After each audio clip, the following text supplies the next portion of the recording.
Hello everybody, welcome to a new video. My name is Evi and I read books.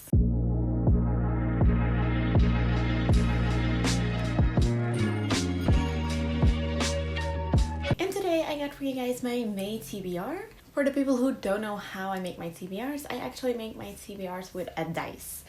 So I got this old Yahtzee game for my mom with a dice in it, and it has numbers 1 to 5 and then a sort of a explosion. And that's actually what I'm using as my most and my least anticipated reads pile. So I actually have cards corresponding to those numbers or to those symbols, and those cards are going to decide what I'm going to read. So actually this dice is deciding what I will be reading. So last time I told you guys I'm going to make a rule for myself. When I roll something 3 times, I have to add a spin, or a roll actually. I have to add a roll. This month I am pretty scared for that because I do have a lot of things that are balancing on 2 times. I also have my internship coming up, so I hope to have a lot of audiobooks fitting in because I'll mainly read audiobooks during my internship. So number 1 already came up twice.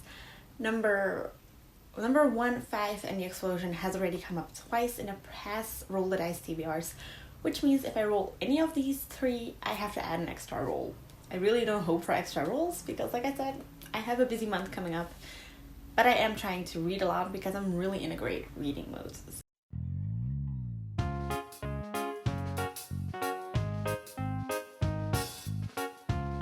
And roll number 1 was adult. For adults, I actually picked The Dilemma by BPA Paris. It's an audiobook that I got. I think it's a thriller. I'm not so sure.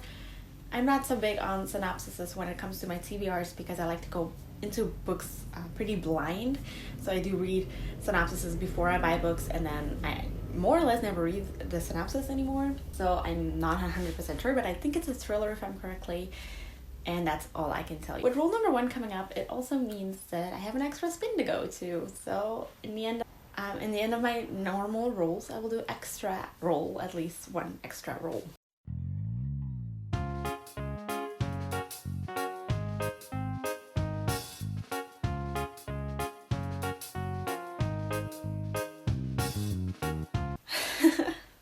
Another extra roll. Why did I do this to myself? Like, I knew this was going to happen. But whatever, it's an explosion, and for the explosion I have The Dame van het Voorhout by Maria Fischer. I think it's a Dutch author. It's also in ebook and an audiobook form that I got it. So I will be reading it in an ebook or an audiobook form. I'm trying to get a lot of audiobooks in because I have a lot of commuting time to my internship. So I can just read. I think this is historical fiction. It's really not my genre. That's why it was on my least anticipated, because it did spike a certain interest, but not big enough to be more anticipating than least anticipated.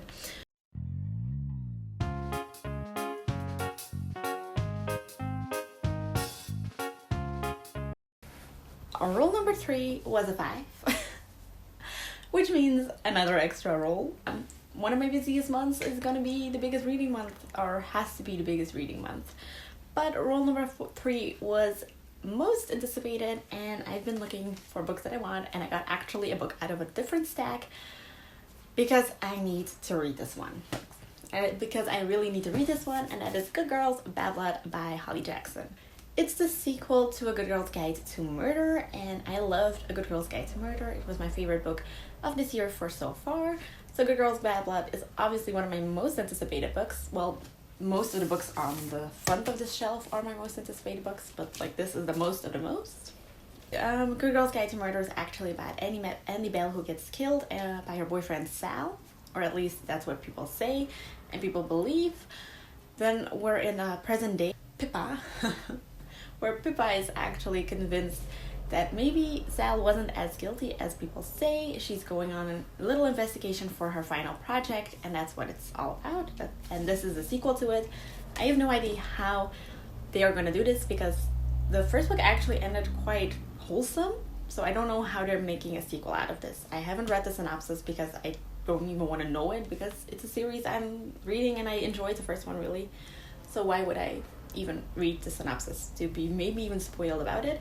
I would say it maybe has something to do with music or a podcast because there's earplugs on it. But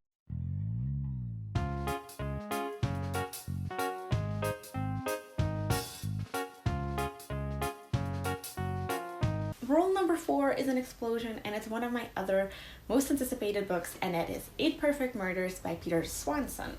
This is a kind of a BookTube made me buy it because I saw this book on a video, I think a year ago or something. I think it's read by Zoe, I'm not 100% sure. But 8 Perfect Murders is a murder mystery. It is a really floppy paperback with like some, well, how do you call this? It's like imprinted in it more, and it feels a bit weird, but we're getting used to it. I don't know, it's a murder mystery. It sounded great. I think it's gonna be about like 8 different murders, unsolved cases if I'm correctly. So let's get on to the extra rules. So extra rule number 1.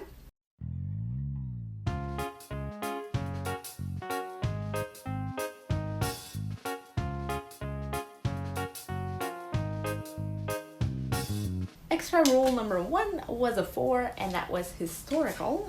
And that's one of my least favorite genres. I mean, I'm not really into it. I do like dual timelines and everything, but I'm not really an historical reader. So I'm a little scared for this one. But I decided to pick one of my newest books that I got through a subscription service. So I got it in ebook and an audiobook. And that is The Paris Library by Janice Kathleen Charles, if I'm correctly. Sorry if I'm butchering that name. But it's actually a book, I think in World War II, about a library in Paris, obviously. So that's more or less what I know. I know it's historical. And it did intrigue me a little bit. That's why I did pick it up. But I don't read that much like actual historical. And this month I'm having 2 historical fiction books. So curious if I'm going to like them. Because mostly I'm not the biggest reader. Or it has to be like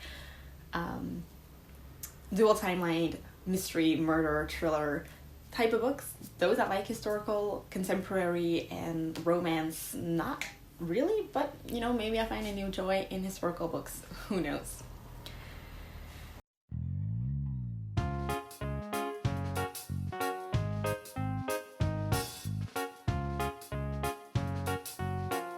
Then extra rule number 2 was a water on the cover. For water on the cover, I gave myself a really easy pass, and that is Like 1 by Noortje Brink, which is actually like I think a chapter of a book only.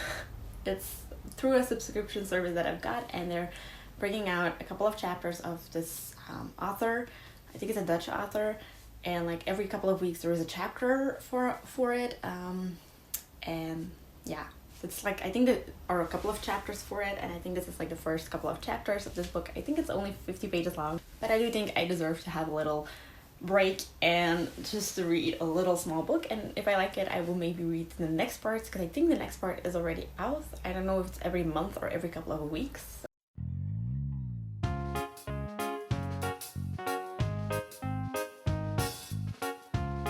But I'm lucky I did not have an extra role, or this one has to... But I'm so lucky that I don't have an extra role within my extra roles. And the last extra role was Doorspel van Björn van den Ende, which is the 3rd book in the Team Morty series. If you know me, you know that I'm a really big fan of my Belgian and Dutch authors. I live in Belgium, so people who know me and follow my channel, they also know I read a lot of Dutch and Belgian authors. And this is one of my favorite thriller young adult series at this moment. This is part 3 of the Team Mortis series, and Team Mortis is actually a little bit based on teen spies who go solving some cases. So we've been in the 1st book, we went to Italy for some disappearings in a ballet school. The 2nd book, we went to France for for a gang who were kidnapping boys and everything and stuff like that. And in the 3rd book, I have no idea where it takes place, because like I said, I don't read synopses of series that I'm currently reading because I don't want to be spoiled. So I have no idea where they're going, what they're doing. My mom has read it already, and she said it ended really thrilling. So she kind of forces me, she kind of told me to buy the 4th book already so she could read the 4th book. There are 11 books in the series so far. I have read the first 2 a couple of years ago. I have reread those this year, and Now I'm just continuing with the series, so if it's really ending that thrilling, I might, if I'm really lucky, I might put the fourth book in there too, or try to get the fourth book on my June TBR, maybe. Who knows? So May is gonna be a really big reading month for me. Like I said, I don't have my internship, so I don't know how much reading I'm gonna get done. I'm happy to fit in a couple of audiobooks because I mainly read audiobooks on transportation. And like I said, I think I have more like over an hour of transportation time every internship day, so I could use some audiobooks.